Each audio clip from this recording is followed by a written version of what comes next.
કોટ વિસ્તારમાં જર્જરિત 2 માળનું મકાન થયું જમીનદોસ્ત. કાટમાળમાંથી એકનું કરાયું રેસ્ક્યુ. સુરતમાં જર્જરિત ઇમારતો ધરાશાયી થવાનું યથાવત છે, ત્યારે ચોમાસામાં વધુ એક મકાન જમીનદોસ્ત થયું છે.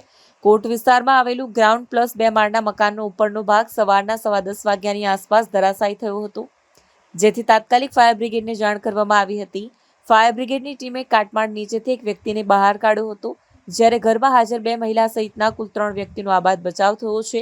કોટ વિસ્તારના ગોલવાડ ખાતે 5 ભીત શેરીમાં ગ્રાઉન્ડ પ્લસ 2 માળનું મકાન જમીનદોસ્ત થઈ ગયું હતું, જેમાં રહેતા 4 રહેવાસીઓના જીવ ટાળવે ચોંટ્યા હતા. જોકે ગ્રાઉન્ડ સહિત 2 માળનું મકાન ધરાશાયી થવાની ઘટના સમગ્ર પંથકમાં વાયુવેગે પ્રસરી જતા મોટી સંખ્યામાં લોકોના ટોળા ઘટના સ્થળે પહોંચી ગયા હતા. બીજી તરફ ઘટના અંગે જાણ થતાં જ ફાયર વિભાગનો કાફલો પણ ધસી આવ્યો હતો.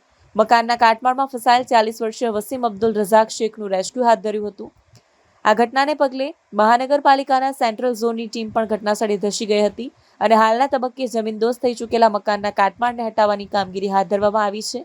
સેન્ટ્રલ ઝોન દ્વારા જર્જરિત થઈ ચૂકેલા આ મકાનના માલિકને 3 વખત નોટિસ પાઠવવા છતાં પણ મકાન માલિક દ્વારા કોઈ કાર્યવાહી ન કરવામાં આવી હોવાનું જાણવા મળ્યું છે.